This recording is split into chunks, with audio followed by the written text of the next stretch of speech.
O selo de Deus na lei. Tema de hoje é a lei de Deus aos Gálatas, parte 1. Gálatas 2,16 diz: Sabendo, contudo, que o homem não é justificado por obras da lei, e sim mediante a fé em Jesus Cristo. Também temos crido em Jesus Cristo, para que fôssemos justificados pela fé em Cristo, e não por obras da lei, pois por obras da lei ninguém será justificado. Paulo, como que franze o senho, olhando para Pedro e os demais apóstolos e discípulos, usando de sua fina dialética, mostra-lhes o poder do Evangelho. Circuncisão era uma exigência da lei cerimonial necessária antes de Cristo, mas após a morte do Senhor, cumprir esse ritual era buscar justificação pelas obras. Por isso, Paulo rebateu essa posição, pois o necessário agora era demonstrar e exercer fé no sacrifício de Jesus, e nada mais. Querer, portanto, praticar esse ritual depois que foi cancelado era tentar justificar a si próprio, o que contraditava o Evangelho de Jesus. Por isso, Paulo enfatizava: por obras da lei ninguém será justificado. Corretíssimo. A lei cerimonial não se compunha somente do dogma da circuncisão, mas de uma infinidade de cerimônias. Porém, o problema na ordem do dia é ela. O foco principal discorrido entre Paulo e os demais é a circuncisão comentada na epístola. Gálatas 2,21 diz: Não anulo a graça de Deus, porque se a justiça provém da lei, segue-se que Cristo morreu inutilmente. Antes do advento do Messias, Deus dera aos judeus, em especial, um ritual maravilhoso, um conjunto de cerimônias acompanhado de variadas ordenanças. Sua obrigação era exigível, pois todo o cerimonial apontava para Jesus. Era, portanto, necessário até que ele viesse. Vindo, porém, o Filho de Deus, todo aquele cerimonial, embora belo e requerido, tornara-se inútil, pois era a sombra de Jesus. Hebreus 10, verso 1. Paulo, por sua vez, compreendeu assim, aceitou o fato e colocou-o em prática. Por isso, indignou-se ao ver agora novamente os discípulos voltarem a circuncidar-se. Mais irritado ficou ao notar os próprios apóstolos presenciarem essa disposição de suas ovelhas e nada fazerem.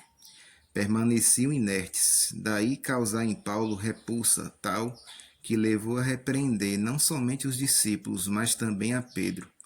Paulo não concordava de modo algum com a atitude daqueles homens que tiveram repetidas vezes o esclarecimento do plano da salvação.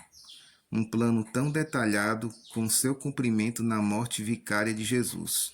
Voltar agora aos rituais abolidos. E se essas práticas pudessem justificar o oferente, então Jesus teria morrido em vão, asseverava Paulo. Ressaltando que a lei focada é sem dúvida nenhuma a lei cerimonial, pois tudo está exatamente dentro do mesmo fim explicativo de Paulo, da sequência e do pensamento discorrido por ele no capítulo 2. Por isso, não há por que isolá-lo.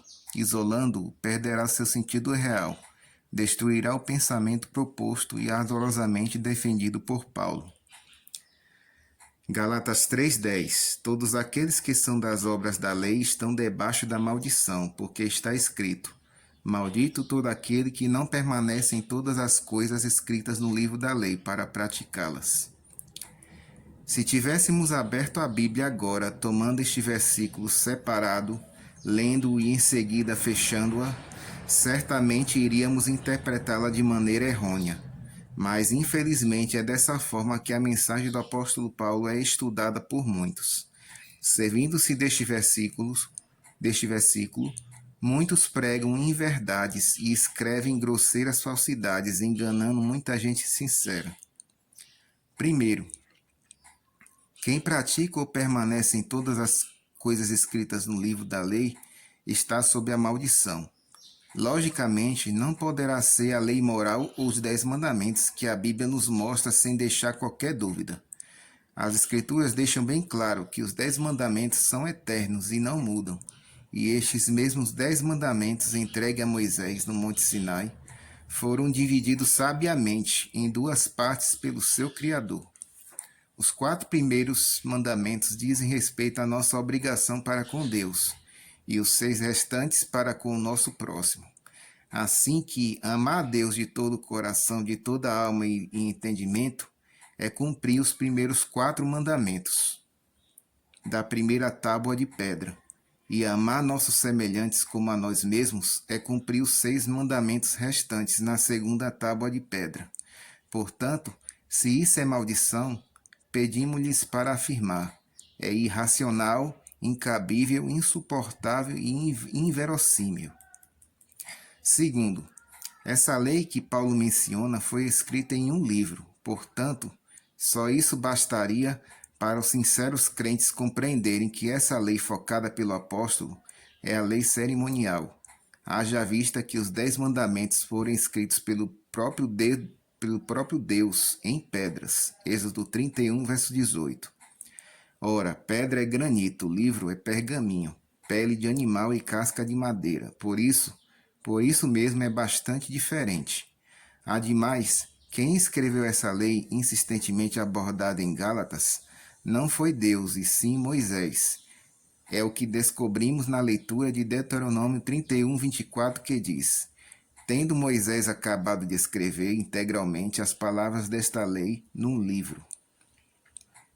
Gálatas 4, verso 5 diz: para remir os que estavam debaixo da lei, a fim de recebermos a adoção de filhos. A lei cerimonial apontava para Cristo, como afirma Paulo, e Cristo veio exatamente para tomar o lugar da oferta, que era morta no ritual da manhã e da tarde pelo pecado. Êxodo 29, 38 a 41, Isaías 1, verso 13 e Malaquias 2, versos 8 e 9. Ele acabou com todos os símbolos que apontavam para a sua obra redentora. Por isso, recebemos a adoção de filhos. Fomos precipitados pelo pecado, perdemos a condição de filhos. Entretanto, agora, arrancados das garras de Satanás, fomos adotados por Cristo pelo seu sangue e sacrifício na cruz do Calvário. Paulo procurava insistentemente mostrar aos Gálatas que com a vinda do Messias Jesus, o homem não podia ser salvo sob o judaísmo, escorado na lei cerimonial. Gálatas 4, versos 9 e 10. Mas agora conhecemos a Deus, ou antes sendo conhecidos de Deus, como estáis voltando outra vez a esses rudimentos fracos e pobres aos quais de novo quereis servir? Guardais dias e meses e tempos e anos. Após um longo estudo sobre as diferenças entre a lei moral e cerimonial, temos a certeza absoluta onde encaixar e enquadrar esses rudimentos fracos e pobres. Entretanto, deixaremos bem gravado que a lei enfocada novamente por Paulo é aquela que a Bíblia nos diz ser lei cerimonial. Por quê? Primeiro, na sequência do pensamento de Paulo está se mostrando a inutilidade daquelas cerimônias introduzidas pelos judaizantes em sua ausência. Diz que é maldito todo aquele que praticar aquelas obras depois que se tornaram obsoletas. Por outro lado, na lei moral não existem cerimônias. Pelo contrário, ela enobrece o homem, moralizando-o, daí não conter maldição. Segundo, menciona Paulo que a lei cerimonial foi escrita em um livro, ao passo que a lei moral foi escrita em blocos de pedra. Terceiro, diz Paulo que a lei cerimonial tinha um propósito, mostrar a obra redentora de Cristo. E isso não pode ser requerido da lei moral. Nos 10 mandamentos não há ordem para circuncidar, nem matar animais ou outro ritual qualquer, os quais simbolizavam e apontavam para a obra da expiação de Jesus. Quarto, ninguém será maldito por guardar a lei moral. Pelo contrário, ela ajuda o homem a tornar-se elevado, nobre e a ter bons princípios. A lei do Senhor é perfeita. Salmo 19, verso 7. Quinto, a lei moral não tem rudimentos, e sim mandamentos. Salmo 119, versos 34 a 36. Em Romanos 7,12 diz: por conseguinte, a lei é santa e o mandamento santo, justo e bom. Fica, por conseguinte, claríssimo que a lei de rudimentos fracos e pobres jamais pode ser a lei moral, que é enaltecida por Paulo, e que mesmo a fé não pode anular.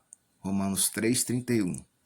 Pelo contrário, a Bíblia diz que os 10 mandamentos e o testemunho de Jesus são requisitos, características para distinguir os filhos de Deus nos momentos finais deste mundo. Apocalipse 12, verso 17 e Apocalipse 14, verso 12. Sexto, portanto, a lei cerimonial é que se enquadra no texto, pois ela sim tem rudimentos, e estes são comprovadamente fracos e pobres.